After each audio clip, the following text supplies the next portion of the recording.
the digital economy is here. It's not coming, it's already here. Kailangan ho natin ma-embrace, mayakap po itong digital economy at kailangan rin ho natin makita yung potential nitong digital economy. Ang digital economy in Southeast Asia will grow to about $295 billion in 2025. So makikita ho natin na tuloy-tuloy ang paglaki.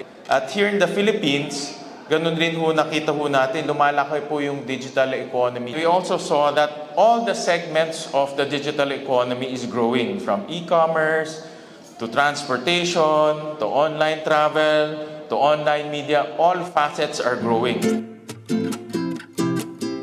Here. Sikat, no? Sobra. Good senator. Lapu-Lapu City. Kanila ako pupunta for benchmarking sa Valenzuela City.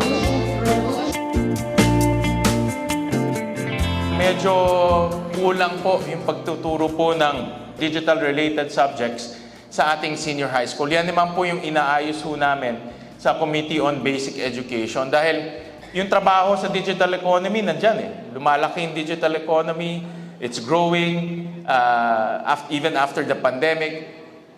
Employment is available, but if our students are not capable in being employed in those digital-related employment, then wala rin pong mangyayari. So, importante na meron silang basic skills in the digital economy. At yan, mangyayari ho yan sa senior high school natin. Naayos ho namin yung curriculum ng senior high school ho natin para pag-graduate ho nila, pwede na ho silang sumabak sa digital economy.